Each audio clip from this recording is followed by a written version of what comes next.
നമ്മുടെ വയനാട്ടിൽ ചൂരൽമലയിൽ മുണ്ടക്കയിലുണ്ടായ വലിയ ദുരന്തം നമ്മൾ ആ നാടിനെ പുനർനിർമ്മിക്കാനുള്ള വലിയ ശ്രമങ്ങൾ നടത്തിക്കൊണ്ടിരിക്കുകയാണ്. അപ്പോൾ അതിന് പ്രതിബന്ധമായിട്ട് എത്രയധികം തടസ്സങ്ങളാണ് നമ്മുടെ മുൻപിലേക്ക് വരുന്നത്. നമുക്ക് കേന്ദ്ര സർക്കാരിൽ നിന്ന് 10 പൈസ ഈ നിമിഷം വരെ അതുമായി ബന്ധപ്പെട്ട് കിട്ടിയിട്ടില്ല. എന്നാൽ ധാരാളം പണം തന്നു എന്നാണ് കെ സുരേന്ദ്രനൊക്കെ ഇവിടെ പറഞ്ഞുകൊണ്ട് നടക്കുന്നത്. അവർ SDRF-ലുള്ള തുകയെക്കുറിച്ചാണ് പറയുന്നത്. SDRF-ന്റെ മാനദണ്ഡങ്ങളെക്കുറിച്ച് ഞാൻ പലവട്ടം പ്രേക്ഷകരോട് ഇതേ പ്ലാറ്റ്ഫോമിൽ നിന്ന് സംസാരിച്ചിട്ടുള്ളതാണ്. അതുകൊണ്ട് തന്നെ ഞാൻ അതിലേക്ക് പോകുന്നില്ല. അപ്പോൾ ഈ വലിയ അവഗണന നമ്മുടെ നേരെ ഇങ്ങനെ തുടരുന്ന പശ്ചാത്തലത്തിൽ ഇന്ന് DYFIയുടെ വലിയ പ്രതിഷേധം, അതിൻ്റെ ഭാഗമായിട്ട് മനുഷ്യ ചങ്ങല തീർക്കുകയാണ് മേപ്പാടിയിൽ. ചുരൽമല മുണ്ടക്കൈ ദുരന്ത ബാധിതരോടുള്ള കേന്ദ്ര അവഗണനയിൽ പ്രതിഷേധിച്ച DYFI മനുഷ്യ ചങ്ങല ഇന്ന്. മോദി ഞങ്ങളും മനുഷ്യരാണെന്നാണ് ഈ നാടിൻ്റെ യുവത്വം കേന്ദ്ര സർക്കാരിനോട് ഇന്ന് പറയാൻ വേണ്ടി പോകുന്നത്. കേന്ദ്ര സർക്കാർ വഞ്ചനയ്ക്കെതിരായ ഈ വലിയ പ്രതിഷേധത്തിൽ ഈ ദുരന്തത്തിനെ അതിജീവിച്ചെത്തിയ മനുഷ്യരും പങ്കുചേരുന്നു എന്നതാണ് അതിൻ്റെ ഏറ്റവും പ്രധാനപ്പെട്ട കാര്യം. അനൂപ് കൂടി നമ്മളോടൊപ്പം ചേരുകയാണ് വയനാട്ടിൽ നിന്ന് ഈ വാർത്തയുടെ സമഗ്ര വിവരങ്ങളുമായി. അനൂപ്, ഒരു നാടിൻ്റെ പ്രതിഷേധമാണ് നമുക്ക് കാണാൻ കഴിയുന്നത്. ഒരു നാടിനെ പിടിച്ചുയർത്താൻ നമ്മൾ ശ്രമിക്കുമ്പോൾ അതിനൊരു തരിമ്പ് പോലും സഹായം കാണിക്കാത്ത, ഒരല്പം പോലും മനസ്സലിവ് കാണിക്കാത്ത ഒരു കേന്ദ്ര സർക്കാരിനോടുള്ള ഒരു യുവത്വത്തിൻ്റെ വലിയ പ്രതിഷേധമാണ് ഇന്ന് മേപ്പാടിയിൽ ആ മനുഷ്യ ചങ്ങല തീർക്കുമ്പോൾ അനുഭവപ്പെടാൻ വേണ്ടി പോകുന്നത്.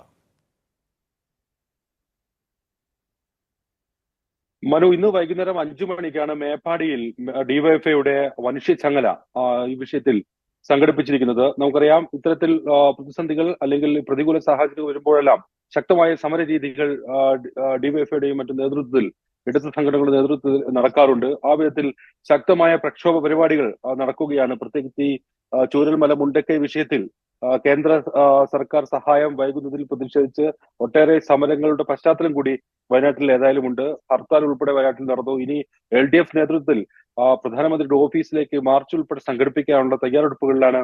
ഏതായാലും ഇതുമായി ബന്ധപ്പെട്ട് LDF-ഉം മറ്റ് യുവജന സംഘടനകളെല്ലാം തന്നെ ആ വിധത്തിലുള്ള പ്രക്ഷോഭമാണ് ഇന്ന് നടക്കുന്നത്.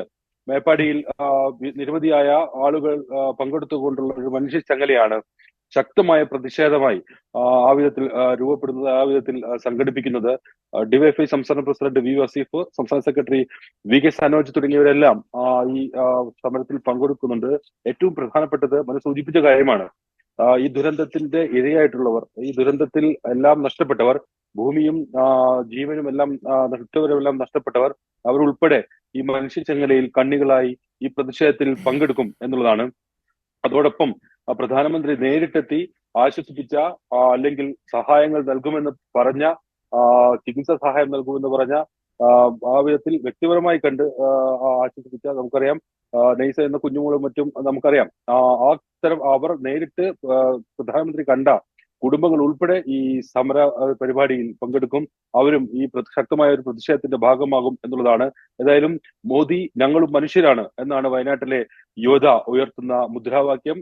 ഈ വിധത്തിൽ അവഗണന തുടരുമ്പോൾ ഇവിടെയും കുറച്ച് മനുഷ്യർ ജീവിച്ചിരിക്കുന്നു. അവർക്ക് ആവശ്യമായിട്ടുള്ള അടിസ്ഥാന സൗകര്യങ്ങൾ ഇനി ഒരുക്കേണ്ടതുണ്ട്. ശക്തമായ സ്ഥിര പുനരധിവാസ പദ്ധതിയിലേക്ക് ഉത്തരവാദിത്തത്തോട് കടക്കേണ്ടതുണ്ട്. ആ വിധത്തിലുള്ള സാഹചര്യങ്ങളെല്ലാം നിലനിൽക്കുമ്പോൾ വലിയ സാമ്പത്തിക ബാധ്യത അല്ലെങ്കിൽ ഒരു സാമ്പത്തികം കണ്ടെത്തേണ്ടത്, അത് ആ വിധത്തിലുള്ള ഘട്ടത്തിലേക്ക് കടക്കുന്ന സാഹചര്യത്തിലാണ് ഈ വിധത്തിലുള്ള പ്രക്ഷോഭങ്ങളെല്ലാം നടക്കുന്നത്. ആ വിധത്തിലുള്ള സഹായങ്ങൾ ഇനിയും ലഭ്യമാകുന്നില്ല എന്നുള്ളത് ഈ പുനരധിവാസത്തെ അല്ലെങ്കിൽ ആ വിധത്തിൽ നടക്കുന്ന നടപടികളെ പ്രതികൂലമായി ബാധിക്കുന്ന ഒരു സാഹചര്യം കൂടി ഏതായാലും ഇപ്പോഴുണ്ട്. ഏതായാലും സംസ്ഥാന സർക്കാർ സ്ഥിര പുനരധിവാസ നടപടികളിലേക്ക് കടക്കുകയാണ്. കഴിഞ്ഞ ദിവസങ്ങളിൽ അതുമായി ബന്ധപ്പെട്ട ഈ പദ്ധതിയുടെ അല്ലെങ്കിൽ ടൗൺഷിപ്പ് പുനരധിവാസ പദ്ധതിയിലെ അംഗങ്ങൾക്ക് അതിലെ ഗുണഭോക്താക്കളുടെ പട്ടികയെല്ലാം പുറപ്പെടുവിച്ചിട്ടുണ്ട്, അല്ലെങ്കിൽ പുറത്തിറക്കിയിട്ടുണ്ട്. കരട് പട്ടികയാണ്. ആ കരട് പട്ടികയുടെ അടിസ്ഥാനത്തിലാണ് പുതിയ നിർദ്ദേശങ്ങളെല്ലാം ഉൾപ്പെടുത്തി അത് ഈ വരുന്ന ദിവസങ്ങളിൽ അത് പുതുക്കിക്കൊണ്ടിരിക്കുകയാണ്. കൂടുതൽ പേരെ ചേർക്കാനുണ്ടെങ്കിൽ ആ വിധത്തിൽ കൂടുതൽ പേർക്ക് മാറി താമസിക്കാൻ ഉള്ള സാഹചര്യങ്ങളാണ് ഉള്ളതെങ്കിൽ ആ വിധത്തിലെല്ലാമുള്ള കൂടുതൽ ക്രമീകരണങ്ങളും കൂട്ടിച്ചേർക്കലും ഉൾപ്പെടുത്തി അത് പുരോഗമിച്ചുകൊണ്ടിരിക്കുകയാണ്. 2 സ്ഥലങ്ങളാണ് സ്ഥിര പുനരധിവാസ പദ്ധതിയുടെ ഭാഗമായി ഏറ്റെടുക്കാൻ ഉദ്ദേശിക്കുന്നതുമായി ബന്ധപ്പെട്ട് ചില സാങ്കേതിക പ്രശ്നങ്ങളെല്ലാം ഉണ്ടെങ്കിൽ കൂടി അതെല്ലാം പരിഹരിച്ചുകൊണ്ടുള്ള ഒരു സ്ഥലം ഏറ്റെടുക്കുന്ന നടപടികൾ പുരോഗമിക്കുന്നു. ഈ വിധത്തിലെല്ലാം സംസ്ഥാന സർക്കാരിന്റെ ഭാഗത്തുനിന്ന് അതുമായി ബന്ധപ്പെട്ടുള്ള മറ്റ് വിവിധ കാര്യങ്ങളുണ്ട്. ഈ സ്ഥിര പുനരധിവാസം എന്നത് ഒരു വലിയ പദ്ധതിയും പ്രക്രിയയുമാണ്. വളരെ ഉത്തരവാദിത്തത്തോടു കൂടി ചെയ്യേണ്ട ഒരു പദ്ധതിയാണ്. അതോടൊപ്പം അവരുടെ ഒരു ടൗൺഷിപ്പ് മാത്രമല്ല, അവരുടെ ദൈനംദിന ജീവിതത്തിന് ആവശ്യമായിട്ടുള്ള പശ്ചാത്തല സൗകര്യങ്ങൾ, അവർക്ക് വരുമാന മാർഗങ്ങളായി തീരേണ്ട ചില സംവിധാനങ്ങൾ, സൗകര്യങ്ങൾ ഇതെല്ലാം ഒരുക്കിക്കൊണ്ടുള്ള ഒരു ബൃഹത് സങ്കല്പമാണ്, പദ്ധതിയാണ് സംസ്ഥാന സർക്കാർ ചൂരൽമല മുണ്ടക്കൈ ദുരന്തബാധിതർക്കായി പ്രഖ്യാപിച്ചത്.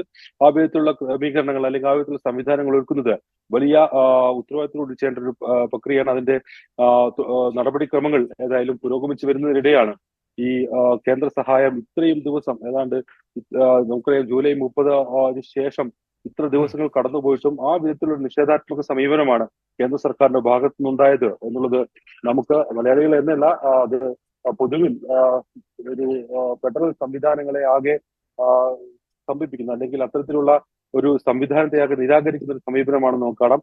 ഏതായാലും അതിനെതിരെ നമ്മൾ ശക്തമായ പ്രതിഷേധങ്ങളാണ് വയനാട്ടിൽ വരുന്നത്. വിവിധ സ്ഥലങ്ങളിൽ നിന്ന് വിവിധ സംഘടനകളെല്ലാം ഈ വിധത്തിലുള്ള പ്രക്ഷോഭങ്ങൾ നടത്തുന്നുണ്ട്. പൊതുവിൽ കേന്ദ്ര സർക്കാരിനെതിരെ ഈ വിഷയത്തിൽ ഒരു രാഷ്ട്രീയമല്ല, രാഷ്ട്രീയ ഭേദമന്യേ ഈ വിധത്തിലുള്ള പ്രതിഷേധം വയനാട്ടിൽ എല്ലായിടത്തും പ്രകടമാണ്. പ്രത്യേകിച്ച് ഈ ദുരന്തബാധിതരെല്ലാം വളരെ തീർച്ചയായും അത് വളരെ വൈകാരികമായി പ്രധാനപ്പെട്ട തന്നെയാണ് അനൂപ്. ഞാൻ പറഞ്ഞത് കക്ഷി രാഷ്ട്രീയത്തിന് അതീതമായി ആ പിന്തുണ ഈ മനുഷ്യച്ചങ്ങലയ്ക്ക് അടക്കം വേണമെന്ന് തന്നെയാണ് എനിക്ക് പറയാനുള്ളത്. കാരണം ഇത് നമുക്ക് വേണ്ടിയുള്ള പോരാട്ടമാണ്, നമ്മുടെ സഹോദരങ്ങൾക്ക് വേണ്ടിയുള്ള പോരാട്ടമാണ്, മണ്ണിനടിയിൽ കുടുങ്ങിപ്പോയ ഒരു നാടിനെ വീണ്ടെടുക്കാനുള്ള പരിശ്രമമാണ്. ഒന്നോ രണ്ടോ വാർഡ് അല്ലേ അവിടെ നഷ്ടപ്പെട്ടു പോയത് എന്ന് പറയുന്ന മനസ്ഥിതിയല്ല നമുക്ക് വേണ്ടത്. പകരം നമ്മുടെ സഹോദരങ്ങൾക്ക് വേണ്ടി, നമ്മുടെ മനുഷ്യർക്ക് വേണ്ടി ഒരുമിച്ച് നിൽക്കാമെന്ന് മാത്രമേ ഈ ഘട്ടത്തിൽ പറയാനുള്ളൂ. ഡിവൈഎഫ്ഐയുടെ മനുഷ്യച്ചങ്ങലയ്ക്ക് എല്ലാ പിന്തുണയും എല്ലാ ഇടങ്ങളിൽ നിന്ന് തന്നെ കിട്ടേണ്ടതുണ്ട് എന്നാണ് എനിക്കതിൽ പറയാനുള്ളത്.